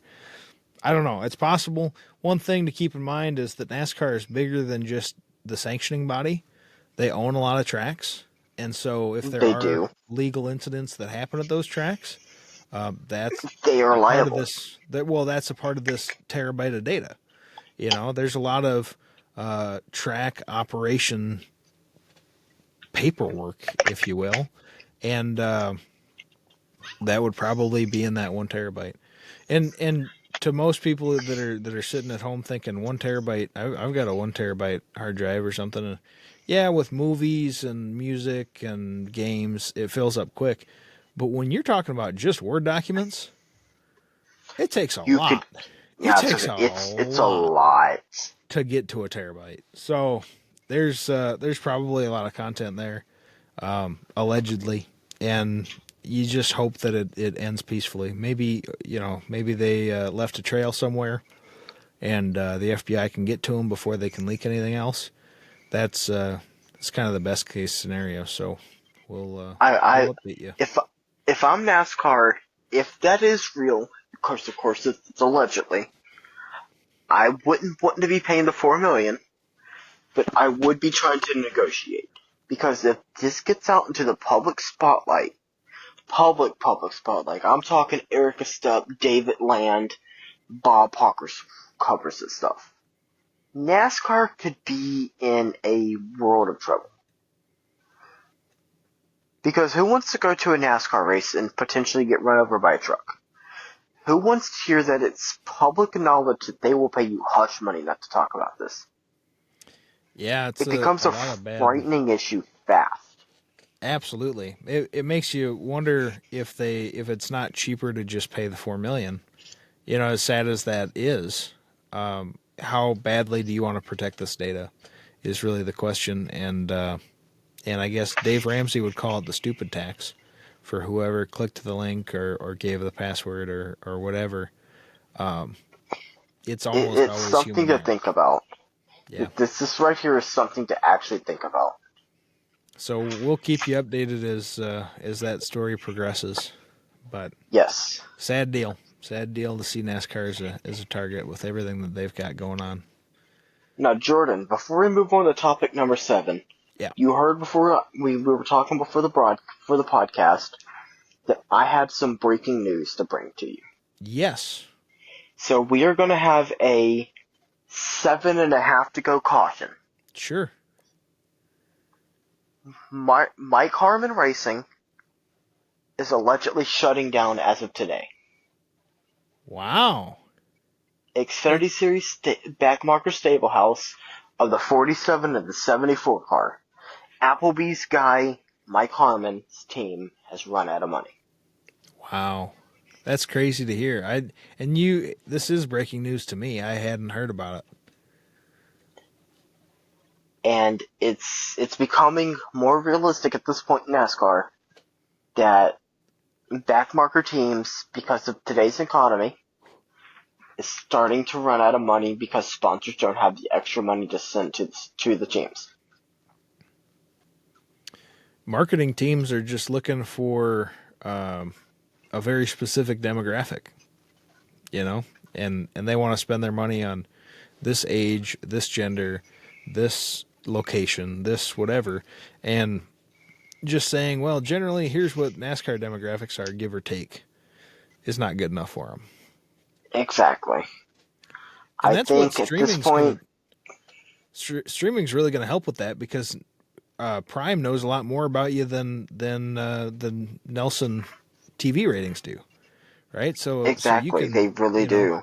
Prime can say, well, these people live in this area and they're this age and there are this many people in that household and they're whatever, just because of your Amazon account. And so I think that really will help, that kind of data given to advertisers. If they can share that with the teams, that's not a given. I don't know that Prime's going to be happy to hand out a report to each of the teams, but that would really if you have help. a big enough paycheck, they will. I'm sure that they would.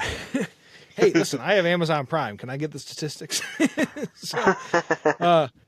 I think that would really help with advertising, which is really going to in turn help with better teams. Better teams put on a better product. I think it's gonna be a real wake up call for NASCAR, because even though we're not covering this topic, I'll bring it up. Rick Ware Racing was trying to sell that charter to Legacy. There's this whole court case going on about, including a restraining order, if you haven't seen. Yep. Apparently Rick Ware's wanting to get out of the sport too, which then removes 2 more cars from NASCAR's weekly entry list. The 51 and the 15. Which right now, we're already leasing out one of those charters. Yeah. So you would think that he just sells that off to RFK and then one to Legacy. You would think, but at the moment, we currently don't know. And it's becoming more and more apparent in NASCAR every day that financial issues among the teams are happening. And they're real. And it's starting to worry NASCAR, I think, a little bit. Because I think so too. If you have 36 cars every week, 37 when Captain Legg drives the 78 car, it's going to become a real issue for NASCAR. Absolutely. But now that we're done with this topic, let's move on to lap 7. I'm sorry. I'm keeping an eye on. We're still we're 40 minutes into our second part of the recording, and I think that one was at like 40 minutes. This is going to be the longest episode of 10 to Go Radio, but I'm so glad that you guys are still with us. This is what happens when you put 2 guys that know racing and pretty much their only topic to talk about is racing together. Which, I think that this is going to hopefully, if our schedules align, this is going to be kind of the settling in the pair of us. It'll be Jordan and Hunter, for the future, and I think that's going to produce a better podcast. You guys let us know in the comments below what you think of this combo, and we'll take your feedback into account. But on lap 6, we're going to discuss another NASCAR lawsuit. Boy, somebody should start up a channel just called NASCAR Court, because there's so many lawsuits to cover. At this point, there is. In this case, it's back to the original charter lawsuit. 2311 and Front Row Motorsports are suing NASCAR, and we've discussed the charter lawsuit in a previous episode if you haven't heard. But right now their lawyer, 2311 and Front Row Motorsports, is looking into other leagues for revenue numbers and the split among teams. So they're going out to the MLB and the NFL and all these other sport leagues and saying, "Can you give us your sensitive data about financials?" And oh, by the way, it's for a court case, so it's going to be public. Yeah, no, we'd rather not. I mean, if you can get a warrant for it, come get it. Yeah, But the NFL already sent them a letter back and basically just a couple laughing emojis and said, "Good luck." the big problem I have with the whole lawsuit, and that's really hurt me as a NASCAR fan, is NASCAR said, well, we're not a monopoly. You could race in the Cars Tour. We have competition with F1 and IndyCar. What do you mean we're a monopoly? Which would be, in my opinion, and probably most others' opinions, comparing apples to oranges. And that really hurts me because NASCAR said, pretty much, we're not a monopoly. Our fans could watch F1 or IndyCar. We don't care. I think from a legal standpoint, though, you have to take that stance, right? Because if you go in there and say, yeah, well, clearly we're the National Association of Stock Car Auto Racing, and we're the only ones that do stock cars, you know? Then they're like, hey, maybe we should call our friends at the SEC and break this up and have a divide. You know, we're going to have to divide NASCAR into 3 different companies now. Like AT&T got too big and they had to split it out into all the mini Bell South and Bell North and whatever else. I don't want to see that. So I think I almost appreciate NASCAR coming in there and being like, what? No way. You can go see racing at the little short track that you live 3 miles away from, you know? So don't worry about it. It becomes really odd. Yeah. I really, personal opinion, want 2311 and Front Row to win this. Because at this point in time, it's David versus Goliath. And NASCAR, in my opinion, has been making a fool of themselves with some of their comebacks. NASCAR is probably $1 billion company. I almost want to say $1 trillion company. I don't think it's that big. Yeah, in the billions. Fighting these 2 teams of, I'll go ahead and erase Michael Jordan from it. A 2311 Denny Hamlin's team versus Bob Jenkins' Front Row Motorsports. And it's becoming really hard to become a supporter of each of these lawsuits because NASCARs want to just say, no, they did this and we're in the clear. Front Row and 2311 are like, hey, look, we don't feel like the payments that we're getting is correct. Because at the end of the day, NASCAR owns, and I'll have a fun fact to bring in on this here in a second. Yep. The tracks. They own 25 of the 36 tracks, 36 races they go to. So those weekends they pick up 75 to 80% of all the revenue at those tracks. They also own the naming rights to any race. It's SMI or ISM or Speedway Incorporated. They own the merchandise rights, which here comes my fun fact. Kyle Larson, about 1.5 years ago, maybe 2 or 3 years ago at this point, tweeted out that he didn't make any money from NASCAR outside of what Rick Hendrick pays him. Well, this is mind-boggling to me. Kyle Larson could go to Talladega Short Track in 2 weeks when NASCAR goes to Talladega with his merch hauler, and he will make more money selling merchandise at a track that can only fit 10,000 people, which on NASCAR weekend will have those 10,000 people, than Kyle Larson would make selling his number 5 car equipment, shirts, jackets, diecast, stickers, you name it, at the NASCAR tracks. He will make more money in one night at Talladega Short Track than he would all season long at a NASCAR track. Which is crazy, isn't it? Yes, because NASCAR takes a mind-boggling 90% of your merch revenue. Which kind of makes sense when you. I mean, I'm not saying that it makes sense financially, but when you look at like this tag on this jacket, It doesn't say Dale Jr. It says NASCAR. And it's become really odd because here's another fun fact. Front Row refuses to work with any NASCAR related company. How so? Front Row produces all their merchandise through a third party seller. Oh, yeah, like Spire does too. Exactly. Yeah, they're not on the NASCAR shop. But the second they bring their hauler onto NASCAR grounds, which Spire and Front Row are both in their respectable manufacturer haulers, Ford and Chevy, they Yeah, have I to think, pay 90% of that revenue that they produce over the weekend to NASCAR themselves. and I think Spire is in the NASCAR Classics trailer. They're They not might in be. the I think Chevy they are. trailers. Yeah, I think Trackhouse has pretty much taken over those trailers. which is crazy because Ross got his own trailer now.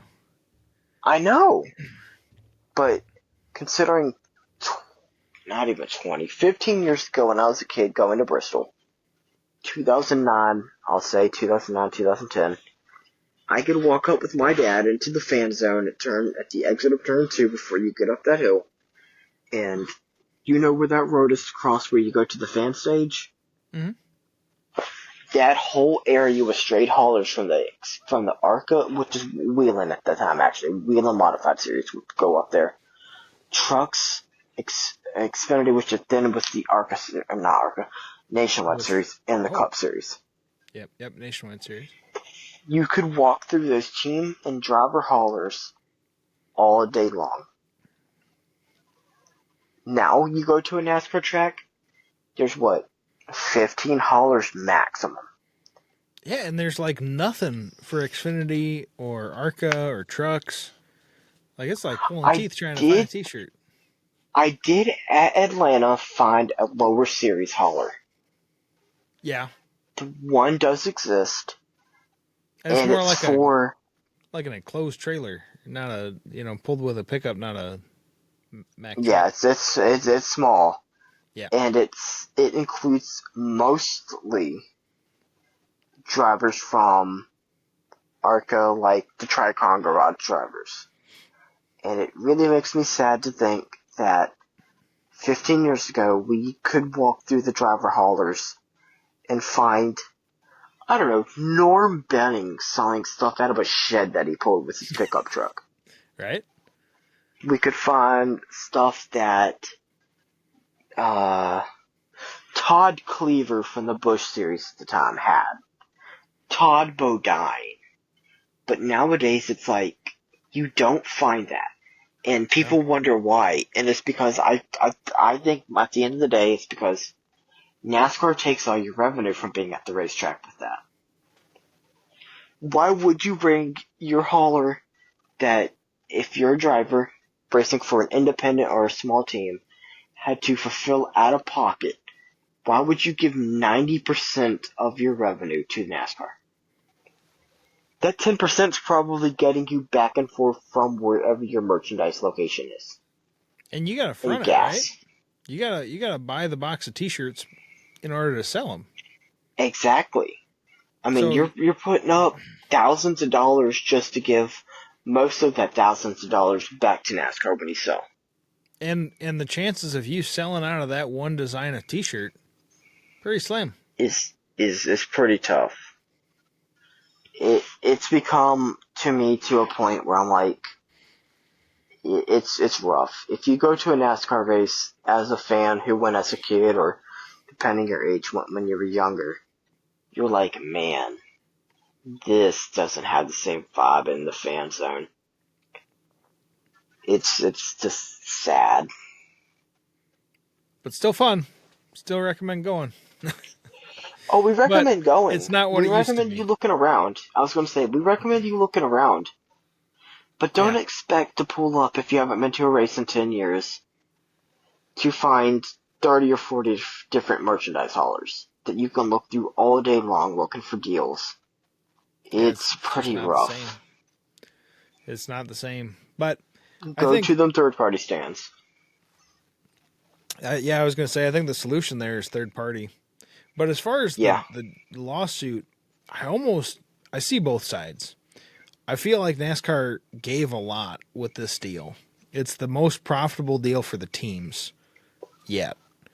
And I know that they make money on the tracks, but they also spend money on the tracks. I mean, there's a lot of infrastructure there, and it's not free to run it. There's a lot of people that you have to employ and whatnot. I know that there's profit in it, but we don't have those numbers. But No, they're not public, of course. I think the biggest thing that NASCAR's fighting here, and the reason that they gave more money, was to try to qualm the talk of like we want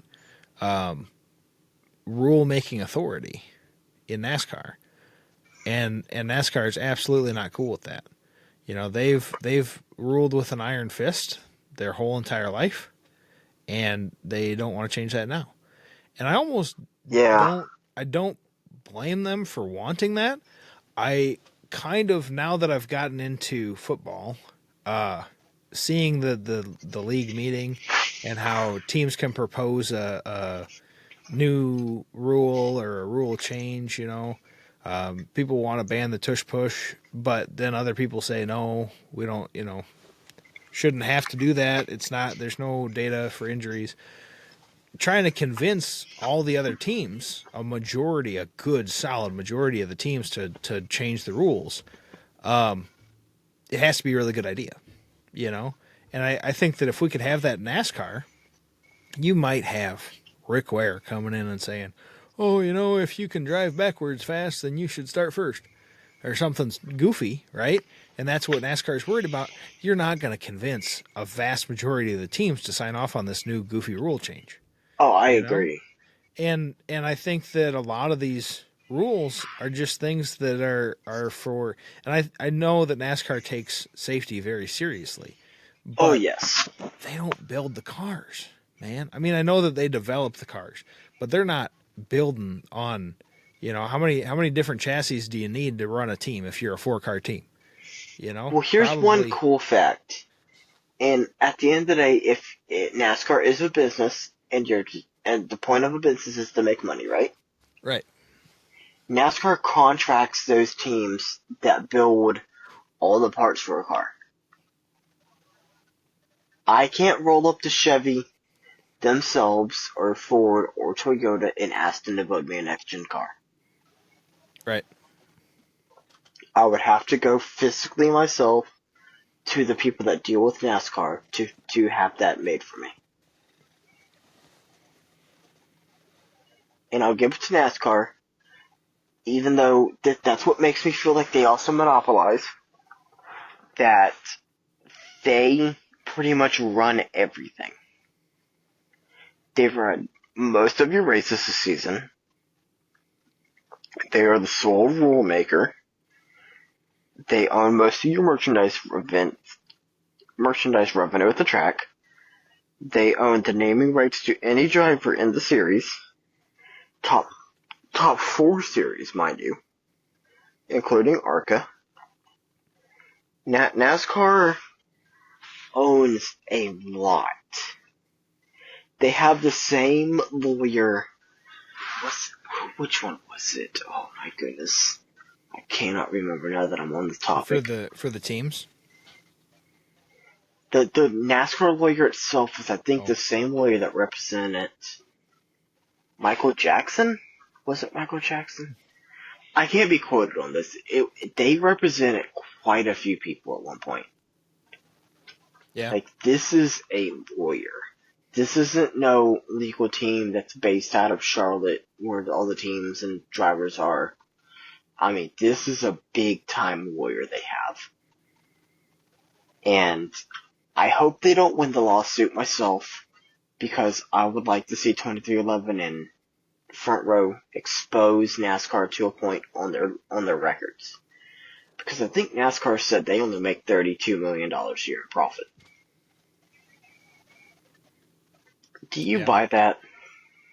In a way, I do, man. There's a lot of people employed by NASCAR, and there's a lot of track expenses and property taxes. I mean, that's half of why you don't see racetrack in Southern California is because of the property taxes. I just feel like NASCAR's making more. And maybe they are. I feel like it's a big enough brand that it's not a bad thing to be profitable. It's a bad thing to neglect people who get you into the position you're in, right?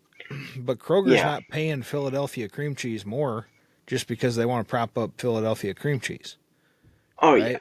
I mean, We'll have to they're come in back on this fact, another day. yeah, But I feel like the lawsuit could have its own deep dive that's 40, 50 minutes long in itself. we could very much have a episode in and of itself of Rambletown. Keep your ears peeled uh, for that topic specifically. So we'll Exactly. we'll move on. We'll move on here. It is getting Yes, yeah, kind of so late. we'll throw a red flag on this topic today, We'll but come back we to it will come back to it for sure. because I could probably have another hour of talking about this, but I'd like to be in bed by 10:30 p.m. tonight. I agree with that. So moving on. I was looking ahead, and we've got a light schedule going forward if we can get through it. But lap 5 here is about throwback weekend. So we just came out of throwback weekend. There's a lot of people that are on one side or the other. I think Chase Elliott is upset because he had the worst looking car this weekend. I don't know what Yeah, it he was, but really he was did. kind of grumpy. He was a little bit grumpy about it. I think it doesn't help when you have a car that looks that bad, and yet your teammate wins the weekend in voting with the best car. And hey, Tony the Yeah, Tiger, how can you compete with Tony the Tiger? correct. Yeah, Because also, I would like to add in that the two nicest throwback cars over the weekend, being Kyle Larson's number 5 to Terry Labonte, and the 2101 Brothers Racing throwback to Jim Clark's 21 Lotus that he won the Indianapolis 500 in, were the best cars that both wrecked on the great backstretch of news. Darlington. Great news, folks. That means that you can find them at the third parties because they're going to sell that sheet Exactly. metal. If you don't know what the racing warehouse is, look it up because in the next 2-3 weeks you're probably going to see a part on there. 100%. So, I don't know. Do you Throwback think it's run too weekend, long? no. I I think agree. throwback weekend needs to be a thing every season. 100%. I mean, And look at Xfinity. They yeah, are killing it. yeah, we talked I about that mean, last weekend. I mean, last week's podcast. It really is. Xfinity, I think, has more leeway with their sponsors. They're asking for less money so they can get away with a little bit more flexibility. But I think that Throwback Weekend needs to stick around because it's not mandated. Nobody requires you to do it. If you don't want to participate, don't do it. You know? but the thing is, when you have 15 cars doing it with a 38 car field and 28, 29, 30 cars doing it out of a 40 car field, it makes a difference.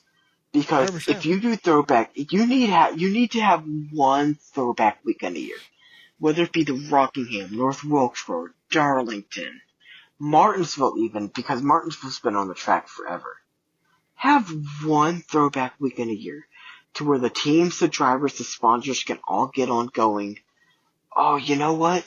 Our car and sponsor colors kind of look like Janet Guthrie's 1970 World 600 car. Oh my goodness, we could throw that back. You don't have to have a certain specific topic, certain specific year. Right. Just sit there and be able to throw it back. Even if, like, Denny Hamlin ran a Tony Stewart 2011 throwback. Still looked nice. He won the race. I don't like Denny Hamlin, but he won the race in that throwback. Yeah. Yeah, I mean, I Kyle think Larson, that even it's though he wrecked, ran an amazing Terry the Tiger throwback car. I think that there's a lot of concern about how soon of a throwing it back to you're going back to, right? I mean, Kyle Busch is still racing, and we're throwing it back to him when he was in Xfinity, bushwhacking. I don't think that's a bad thing. I really don't. I mean, I feel like it's an honor, and I think that it's Exactly. just pointing out greatness. You know, nobody throws it back to that one guy who never won any races and had a really terrible paint scheme. You know, I mean, if you're getting thrown back to, it's a good thing. It's you know, we're highlighting history. We're bringing a spotlight to how old the sport is and the heritage that the people who are in it. I mean, there were people that Christopher Bell was throwing it back to dirt. You know, it doesn't have to be another Exactly. throwback to NASCAR, but it's a talking point, and I think that that's always going to be a good thing. In my opinion, throwback weekend has to happen because you get the fans involved, you get the teams involved. The number, oh my goodness, I can't remember right now, but somebody threw back the old Ernie Irvan Kodak scheme, Yeah, and the team got involved and all carried around 35 millimeter disposable cameras over the weekend, and they had their own personal, quote unquote, old style fashioned pit crew shirts and hats. They wore older hats. that's You're awesome. telling me one weekend a year, a team, that's an Xfinity team that doesn't run off of $1 trillion. That's an Xfinity team that needs their sponsors. And that sponsor had fun, the team had fun, the driver had fun. You're telling me we can't do that one weekend out of 36 or 33 or 30 a year? I would hope so. I would hope so. You know, It, like you it were needs saying to be in the about sport. pit crews at freight auctions throwback when they were doing the Folger scheme on Yep. Michael McDowell's car. They had all new pit gear. They had new pit shirts and hats for that. That was really cool, and they were selling some of those at Atlanta, the hats. But You yeah, need to have that stuff. I think Because we're even if it's one weekend a year, because if you go to a NASCAR race this Sunday at Bristol, you're going to see people in a Jeff Gordon Rainbow Warrior shirt. You're going to see people in the iconic Dale number 3. You're probably going to see a couple Tim Richmond or Richard Petty shirts. yeah. You're telling me one weekend a year we can't throw back and honor the heritage of our sport? And we're better than a track that has as much history as Darlington. Exactly. I mean, you're going to be at different tracks. You're going to see so many things from yonder year, as they would say in NASCAR. You're going to see people in Tony Stewart shirts, Carl Edwards, Kyle Busch 18 shirts, Kyle Busch 5. You're probably going to see a Kyle Busch 5 shirt eventually. Yeah, Let it happen. I agree. Chase can sit there and say Throwback Weekend has run its course all he wants because he was in a Harry Gant car that looks like it was a Harry Ant car. You can say it all you want, but it's one weekend a year. It's not we're doing this 36 weeks out of a year. You're doing it Right? one weekend. At Yeah. the track that started hosting races in 1950 People or 52. complain people complain about the sponsors not wanting to get on board because, you know, one reason or another. I think that you can be just as effective. DeWalt was just as effective with their old logo, you know, on Steve Exactly. Bell's car. So pick an old logo, pick a scheme that works with your brand. You know, I mean, Sports Clips is red and white. That's what they do. Oh, wow, look at this Office Depot car. Those colors would work, you know, and pull that, and wow, look at that. It's a race winner. So now we're selling diecasts of it. So, Motorcraft has never been not red and white. Before this weekend, they went green and white and black, just so Josh Berry and Wood Brothers could run a Lotus car. And fun fact, if you didn't know, this is something that I don't think has been too publicly talked about, but I did see it, and my dad told me about it too. So I have two sources at this point. Indianapolis Motor Speedway has contacted the Wood Brothers and the Clark family enterprises to run that paint scheme at the Brickyard 400 this year. oh, that'd be cool. Brickyard wants them to run a paint scheme that hasn't been ran since the 60s in a NASCAR at Indianapolis Motor Speedway because Jim Clark won the Indy 500. That's awesome, man. And with Josh Berry in there, there's a chance you might just be There looking is a at kissing the chance. bricks. Wouldn't that be Just let something? it happen, though. That's I my agree. that's my general consensus. It doesn't matter if 8 cars do it. Just let people have their fun. Because Yeah. at the end of the day, some of these sponsors are all in on that. Xfinity, killed the weekend. They had so much fun. I know them sponsors came away going, man, I know it's not the logo that we have on our office building, but man, that looks so cool on track. Just let it Absolutely. happen. And I think you get more popularity with it. People are sharing it. Nobody's going to take a picture of the new Unifirst car and send it out and be like, wow, look at this paint scheme that they're running this weekend at Bristol.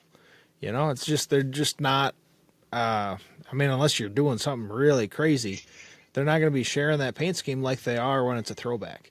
Look at this Nesquik car. Exactly. Whoever it was that was on the hood, the distributor guy, and they had the little wire coming through.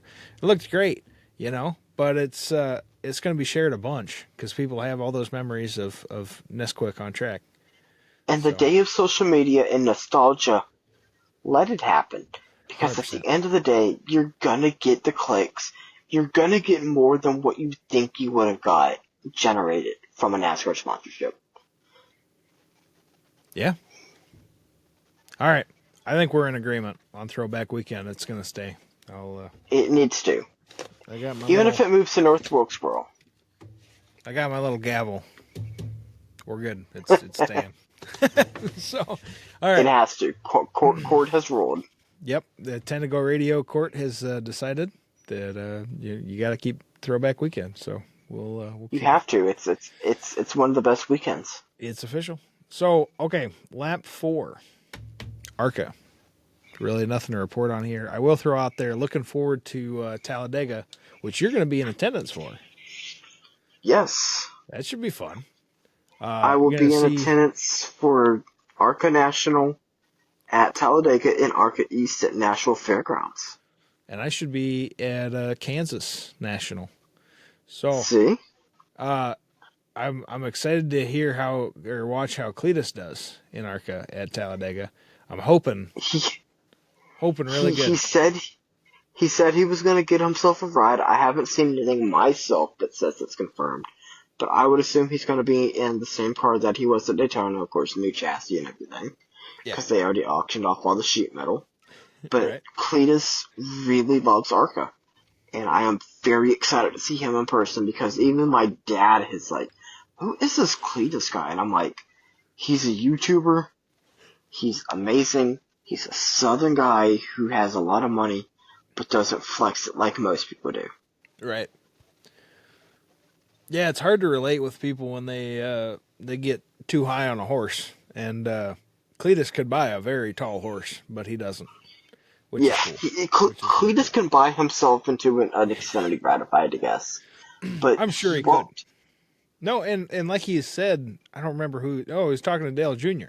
And he said, "Man, I want to be in the Daytona 500. That's my goal, but I don't want to just force my way in there. I don't want to just buy a cup ride. That one. I'm sure that he could work something out with Live Fast to get Oh, them to he could field him easily. a car, and then put me on the hood, Emmy and him and a Tiger, and you know just not get sued by the Talladega Nights people. But he's not going to do that because he wants to work his way up from ARCA all the way in the Cup part time.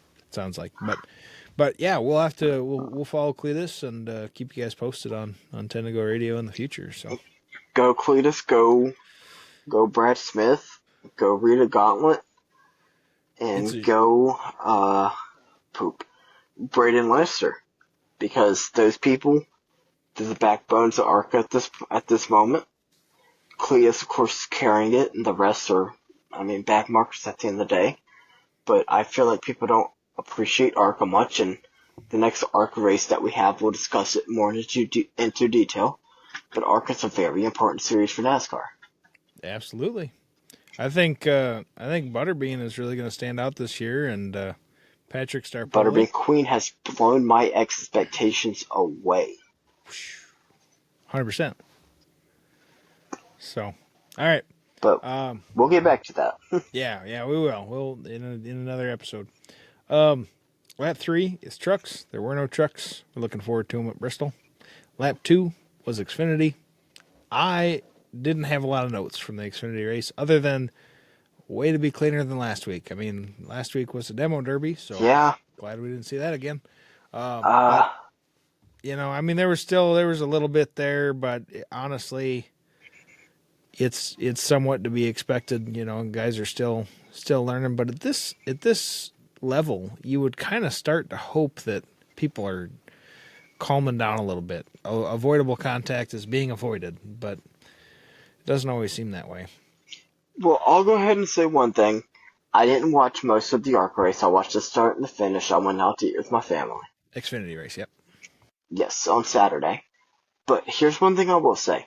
2-3 years ago, we were complaining about ARCA becoming a dirty series, right? Yep. Well, who's those ARCA drivers from back then? Where are they at now? No way. I never thought of that. They're in Xfinity. Oh They my clearly gosh. haven't It's the learned their same lesson. guys. Saying they clearly haven't learned their lesson. That's exactly what's causing the ARCA or Xfinity mess up at the moment. We can't If let they these work guys on get that, cut. exactly. I agree completely. People like Sammy Smith, and as much as I really don't want to dog on them, because I think they're the two that could realistically be the next up, Jesse Love and Austin Hill, they really have to start watching out. Because in the Cup Series, when you're surrounded by veterans, that's not going to fly. Right. No, Uh, absolutely. but I don't have a race timeline on that. I didn't watch it, to be completely honest. I watched the ending and the start, like I said. I went out to eat. So, Yeah, I just kind of got the highlights put too. me on a wooden cross. That's okay. I'll deal with No. it. No. So then we'll move on to lap one here. And I just want to caution, we might run out of time here because I think we have a 2-hour hard stop. So we'll just try to get lap one in here quick. Denny Hamlin went back to back. The pit crew made all the difference. I'm not saying that Denny didn't. Boo. Not saying that Denny didn't have anything to do with it. But when you have the Your fastest fiance pit would be crew happy. out there, you're finding efficiencies nobody else is finding. And people are watching that and they still can't replicate it. It just goes to show that there really is a team. There's, you can't be the one man team of Lightning McQueen up there. You really do need a pit crew. So I makes a would big like to say difference. one thing. Yep. William Byron Yep. dominated that race. Sad. 100%. I am kind of sad that he didn't win it in the end. But, I mean, you're talking Kyle Larson 2024 Bristol Night Race domination. You're talking Martin Truex Jr. Coke 600 domination. It would He have been was cool. on one. It would have been cool to see history be made and have him set that, especially in a Gen 7 car being as competitive as they are. Nobody's supposed to have an edge in equipment. I He mean, had one. that's somewhat something. But it clearly wasn't all the car because he didn't make his way back up when he got in traffic. The car wasn't good in traffic. Yeah. But Yeah, every time he got in traffic, when he got in lap traffic, it seemed just bought petered out out. for him. But Yeah. he had an amazing race, and even though he didn't win, he deserves credit for as good of a race as he ran. Because that car that Hendrick set up for him was on a different tier than all of the other competitors in the field this week. He 100%. ran an amazing race. Yeah, props to William Byron. One other thing of note is Denny was quoted as saying, the main reason I won this week is because last week I was told that I was tied with Kyle Busch to be the most winningest driver in JGR history, and so I had to beat that record. So it was I thought that was kind of funny. That it's like, well, that's not the only reason you won. You won because you like winning, but I guess that's a good motivating factor. Well, I'll give it to Denny. It only took him 5 more years at the team to come to tie Kyle Busch. Yeah, he's lagging behind a little bit there. But I feel like that could be a whole different topic for another week on. I think Kyle Busch might be the best NASCAR driver in history. absolutely, we should talk about that on another episode of Rambletown. Keep your Go ahead ears and get another posted. wooden cross made because I will die on that hill Well, because people do disagree. hopefully our listeners are subscribed down below. It's free. And if you hit the little bell that's next to it, you'll get a notification every week on Thursday when Tanago Radio is posted. So, Please do. If you would I like hearing suppose. us ramble on, uh, if you're on a long drive and you like listening to people talk about sports that you don't like talking about, always be involved. Yeah, we're glad to have you and share it with a friend. You know, we're a very small podcast, and we really appreciate any growth that we see. It's very encouraging. So, if you know anybody that's kind of into NASCAR or getting into NASCAR more, definitely share the podcast with them, and we'll see you guys next Thursday. So, Please thanks, come Hunter, for back. joining me. You're welcome, buddy. All righty, y'all have a good night.